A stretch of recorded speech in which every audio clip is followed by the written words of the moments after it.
Thank you very much. And you just listened to a young girl who was saying that the Nigerian community here is totally very angry. It covers all the aspects and various techniques of our development. Was the Ijaw country of the Niger Delta of the Federal Republic of Nigeria. He went to several schools. His major academic genesis was at the government college, Ujeli. Go gather, destroy their food. With the camp and that other camp, Tongo camp, you don't compensate everybody. But so in its key generation sometimes. Today our focus will be on the style of Kingsley Clark, a poet and writer, and we shall also be very interested in his point Akmo dancer. Some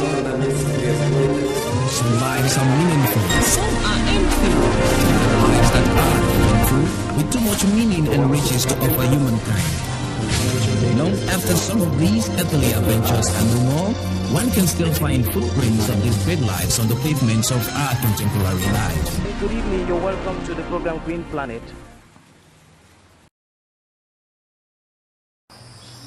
Welcome to Fighting Poverty and Engaging Conservation Through Sounds 2010. It is part of the Conference on Sustainable Strategies and Practices for Development 2010 as well. The question first we're going to ask is what is development at the macro level? Development is a process, so there's no, we always have development. So a few years ago we didn't have mobile phones in Cameroon. Today we have mobile phones in Cameroon. That can be called development. So we are more interested in levels of development. The level we have, the level of development we have, is it acceptable or not? And if it's not acceptable, what is wrong? What can we do to push this nation forward? My second question is I'm going to ask a question. Do we already have strategies of development in place? I think the answer is yes. But the question is, are these strategies working? I think the answer is no. That is why when I move around the place, people are always complaining this and that. I think the strategies are working. Can the question be that they are not working because they cannot work? Or because is there something in us that hinders our progress, our development? I will want to, since I don't have too much time, I will want to first make some few points. President Kennedy asked Americans to put people on the moon.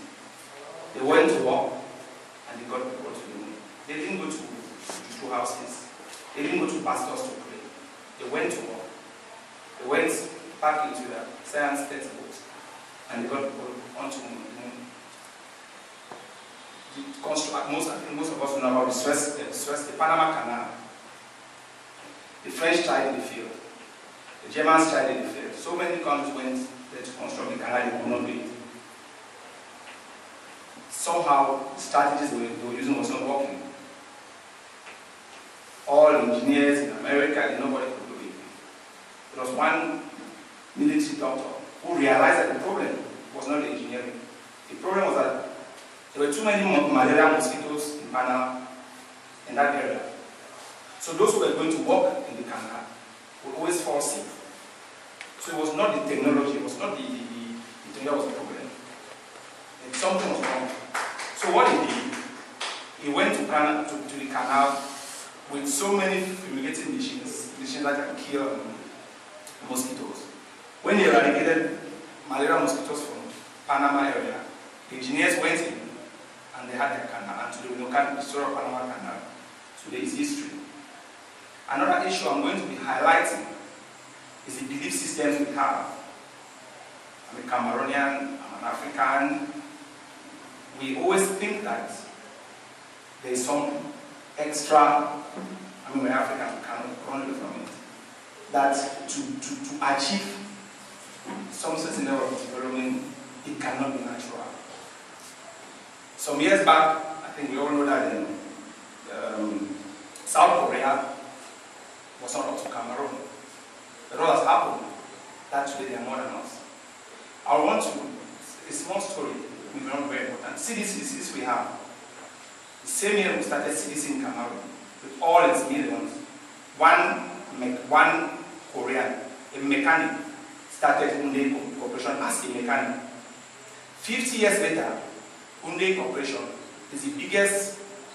When CDC was celebrating its 50th anniversary, that corporation was celebrating its role, its position as the biggest ship manufacturer in the world. CDC, with the name Cameroon Development Corporation, cannot really make balloons, which means there is a problem in the strategy. Now, I tried to put something on paper so that I'll read, and probably later with some questions and those who are interested, I'll give it to them. Now, another point I want to equally highlight is the role of education, both formal and informal, the role of government, and most importantly, the role of preserving knowledge. We are told in Africa that when an old man dies, it's a whole library that burns. Why should it be so? People should be able to document progress. When I was growing up, they told us that in Manfi, if you have a bone fracture, they'll catch they'll pick a chicken and they'll do something and you get healed. Today, we don't have it again. So rather than just preserving technology and moving forward, because of greediness, because you meet somebody in my fall, probably is using sugar, something that we all know, sugar cane to treat them is a headache. You want to hide it and you want to make it feel as if it is magic. They tell us that you cannot be a traditional doctor if you don't possess special powers. Neurosurgeons don't possess special powers. They go to school and they teach them and they come and they work magic. Why can't we expose the knowledge we have so that we can learn and others can develop upon them? In America, in the scientific community, somebody puts forward a theory, someone else gets it and develops on it, and the whole world benefits. So, I'm trying to point out that we have practices that we should kill. We have practices we should embrace. And then we should now embrace the role of government. I find it difficult to think that there is a development project in Limbe and somebody who has its only qualification, that is he went to the NAM, and there are some people in this who are very passionate about environmental issues. Somebody, because he went to a NAM and senior divisional prefect and SDO, who does not care about developmental issues, has that kind of project. I don't think it's going to fail. So, without taking too much of the time, I'm going to read a little bit. I'm going to read that since I read it myself. So we should remember and bear in mind that development cannot be achieved just because we feel the need for development or think that it comes with time. If we don't generate and implement effective, efficient, and sustainable strategies and practices for development, we will never have development. The creating of development models can help to see and evaluate which pathways we decide to use to move forward. But above all, development can only be achieved, and we should remember that it's a continuous process. It does not come automatically. We have to develop resources, both human, technological resources, while showing some bad practices we have. I want to believe that development is possible, like South Korea, like Indonesia, it's possible. We can move forward. And we should remember that who taught strategies and development, talking about goals and objectives, and no human endeavor can succeed if goals and objectives are not clearly defined and stated. The identification of goals and objectives is just the first step, and in fact, it is the simplest of our desires. Failure to identify what we need is like someone who gets into the motor park. Imagine someone who gets into the motor park without any destination. You're in the park, like you leave a park, you don't know where you're going to, for whatever it is you're packing. If you want to go to somewhere, of course you will never arrive at any position because you don't know where you're heading to. So if our goals are not clearly defined and stated, we will never, Cameroon and Africa as a continent, will never get the development we so much cherish. Before we can effectively put in place sustainable strategies and practice development, we need to ask and answer a series of well-thought questions. What will be our entry points into the high level development? What strategies and practices we have to embrace to effectively jumpstart our sustainable developmental process? We have to realize that there will always be development, which is true. There will always be development.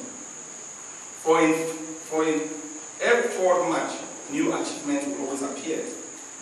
But what we need to be certain of is that our state of progress has the impetus to effectively give us the developmental level we so much desire. The question is, can we put in place new structures while doing away with older structures and habits that can enable us to create a boulevard of development, avenues for future growth? And we can do this by bringing people and ideas together, so we shall all benefit from the synergy of such a melting point. We have so much funds and resources. I think we come into this hall and we say people should bring out the resources. We can generate a sizable amount of money. But individually, there's nothing we can do. I think that is it was the main real idea of why people decided to create a stock market.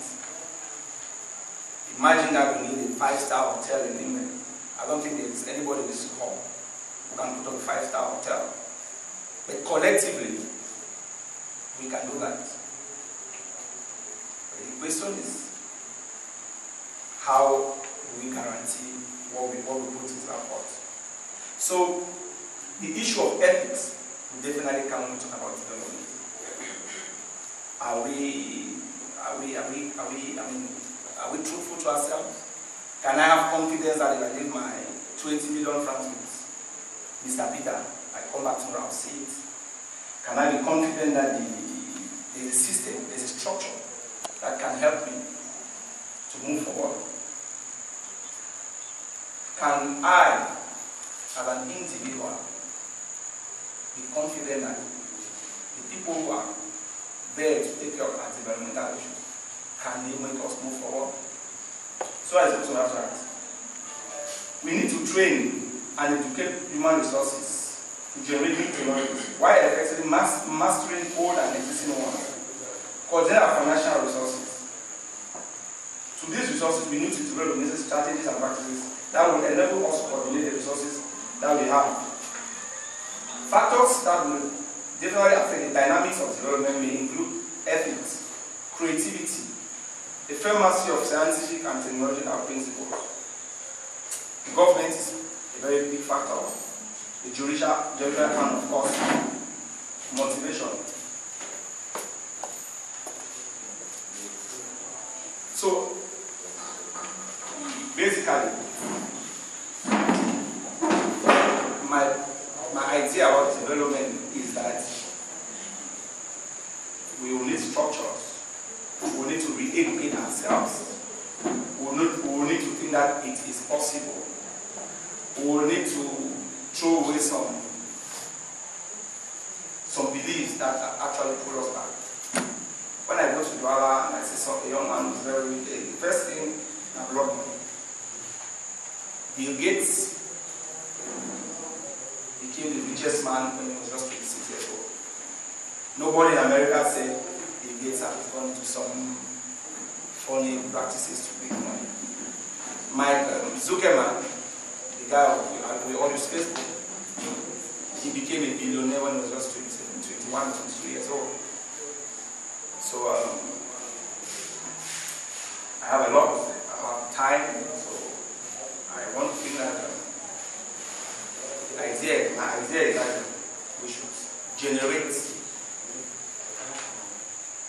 our resources well and coordinate them well, and together, when we have our frogs from we'll have a road to carry to Douala. We'll have an airport to fly to China. And yeah. So since there's not much time, I think I'll stop here and maybe I'll take some few questions.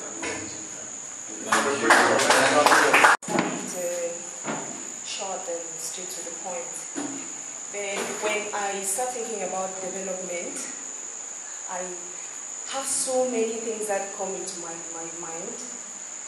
My first question is always, what really is development? Because when you start talking about development, you look at the Western world and like think, okay, these people are developed. But we don't know what is the standard to say this is development. Okay, you have talked about our own African way of looking at development, how people have evolved, and people are always questioning their source of finance and all of that.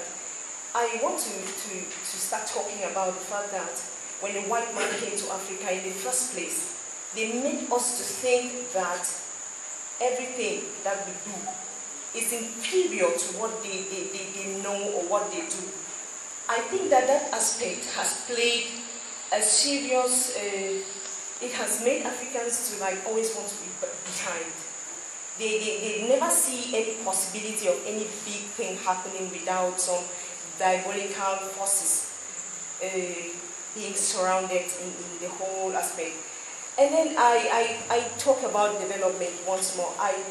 You said development is like you tar a road, you fabricate cars, you bring so many ideas, lofty ideas that people make money out of.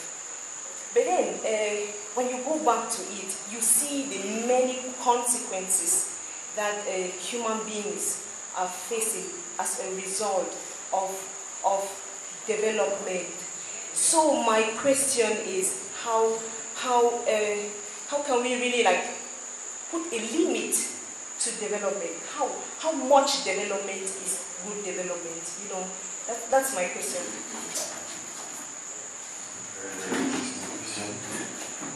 Because I am not part of the group of Africans like me, I don't really blame you. I will never, I want to think that if Africa is behind, it's because a lot of our intellectuals spend more time blaming the white man than getting Africa forward. I don't want to go back to Korea. They were behind us, they are ahead of us. My father tells me that an Igbo man is a very smart person. He will call you over for 30 years, he knows what he wants. Once he gets what he wants, the over stops. So it is our problem, we should look for the solutions to our problem. Equally, your point about putting, developmental progress, of course it comes with its own problems. They say if you want to eat your blend, you want to break eggs. Like I say, if you take a sword, it can cut with both ways. It can cut for you, and it can cut against you. But for now, my humble opinion is that Africa, we have not gotten to that level where we should start worrying ourselves about development. Because the white man, I'm very sorry to say, the white man wants us to think that if our forest and if we don't have, if the African forest is not there, the world is not going to breathe. The white man wants us to think that now child labor now is a problem. The white man says it's a problem. We all know that the Industrial Revolution in Britain was carried out by children. But today, if a child is selling granite, it becomes a problem. That's why I'm saying that we need our own pathways to development. We have to know that they are at a certain level where they can start challenging issues. Now they can say a man can marry a man, a man can marry a man, because they have their roads, they have their hospitals. So to me, let's get our roads. Let's get our communications working. Let's get our education moving well. Let's correct our own small problems. Then we can. I'm not saying that we should not worry about it. But for now, I think if I go to Manfi and ask the man, will you prefer a road That will take you, because if we had a boat, I think I would stay in the mountain, I will stay in the Fako. I have a forest there that it's going to take me 10 hours to come in. So, Madam, your question is very, very important. But for now, for me, my problem now is, let's get to a certain level. I said levels of development. We see when we get to the bridge, or when we get to the river, we worry about to cross. So let's at least get to a certain level of development first. Let's provide energy for people. Let's give Cameroonians road. There should be free, I mean there should be internet everywhere. We should be working here and conferencing with people from other parts of the world. So maybe later, if someday you probably government interested in this nation, you solve the problem of the consequence of development. Developing. Let's start thinking of how sustainable are these development strategies that we are putting in place. We should start thinking of that. Yes, good roads, fine. You're talking about the white man saying that if our forests are not there, the world will not breathe. You should also consider the fact that the effects of global warming are much more heartfelt by us in the less developed countries, because if you have the droughts here, if you have the floods here, it means families, tons and tons of families are going without food. I mean basic food and shelter. That's what I'm talking about. You know, you start thinking about them because they say development should be systematic. You plan. As you're planning, you have to look at it. Sustainable development, that's what we're talking about. China, they've done that. When they were building the 3 gorges dam in China, environmentalists from left to right rioted. You know what the government, the Chinese government told them? We need to provide energy to our citizens. We have more than 100 million people who need energy. We are not saying that let's stop, we should not preserve the forest. Me, I'm from the forest. I'm a forest man. I'm from Manfield. What I'm saying, and most of us are saying, is that we should define strategies, and I still make the point. That's going to give us roads. If we, I mean, some people say we have forests, yes. But like I say, in Manfield, some 6 months ago, my village got electricity. There was celebration in the whole of the village. One of my uncles, who used to work with some here, tells me that sometime in the 70s, when light got to Bamenda, for 3 days people were not sleeping. And you go to Bamenda in the afternoon, you will not see anybody in the streets. Because people were sleeping in the afternoon to look at light bulbs in the evening. That's what he told me. You understand? So what I'm saying is, we need to have our forests. I'm not challenging the white man. What I'm saying is that there are some basic, Maslow says there are levels of needs. There are some basic needs we need to have. And frankly, I think between the forest and road to market, most people will tell that drop down that forest impossible. That's what I'm not saying that it's not important. What I'm saying is it is possible for us to have our forest and our roads. That's what I'm saying. It's possible for us to do both things. So how do we strategize? I'm not here to say this is the path we should follow. I'm here to encourage people to think. I mean, Gerald Rollins, when I was young, Ghanaians were coming, I mean, what we call the Ghanaians brought it into Cameroon. But today, you know that Cameroonians, those who are rich and all in the world, are sending their children to from Ghana. Because Rollins made it possible. Equatorial Guinea, it's oil. Since 1995, Equatorial Guinea has not contracted any loan from any government, any institution. They are moving forward. You see, they have forest across too. So, sorry, my point is that I'm not saying that we should play the environment, I love the environment too. Like, frankly, at this moment, I want to have roads. I want to be able, like, we should be doing video conferencing. That's just my point. At the macro level, I don't think there's nations develop, as I said, nations develop because it's government that determines the path they are going to follow. In 1700, there was a movement in Europe that called, in French, People, mercantilism, you understand? They believe that they could get this nation to become prosperous by doing business, by actually buying gold. So the strategy they were using was to benefit from external trade. So these are the strategies of development. So what I'm saying is, at the micro level, we are like 10, let me say 20 million Cameroonians. Each individual can determine his own pathway to development. And when I say zero, to making your life better. I may want to play football, you may want to play music. But what I'm saying is, what the concern at the macro level, be as rich as Photo we talk, and you're from Manfi, you will suffer during the rainy season. Be as rich as Photo we talk, and you're from Akwaya, you go to the village and you will not have lights. You will not have internet. So you will not get it. That is the point, and that's the macro level.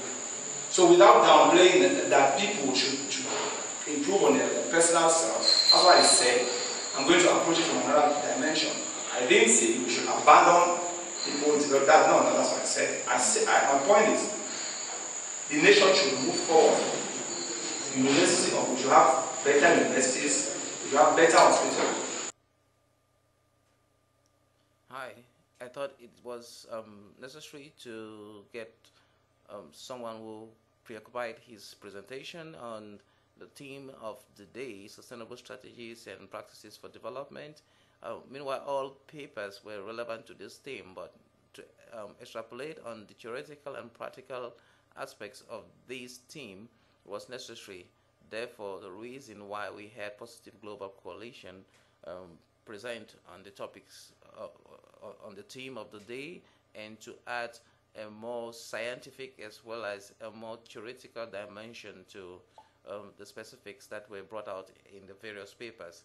And I hope you can extrapolate or make links between this presentation and the other aspects of the conference in order to get a holistic picture of what we were deliberating about. Thank you. And this has been Arrey Ivo for the African Center for Community and Development. I have been reporting on the conference on sustainable strategies and practices for development, and on the workshop Fighting Poverty and Engaging Conservation Through Sounds 2010. That other cabin, some more cabin, you compensate everybody. In its key generation sometimes. Today I'll focus on the style of Ndip Arrey, a poet and writer, and we shall also be very interested in his point at Morganton. Some lives are meaningful, some are empty. There are lives that are meaningful, with too much meaning and riches to offer humankind. You know, after some of these earthly adventures and more, one can still find footprints of these great lives on the pavements of our contemporary lives. Good evening, you're welcome to the program Green Planet.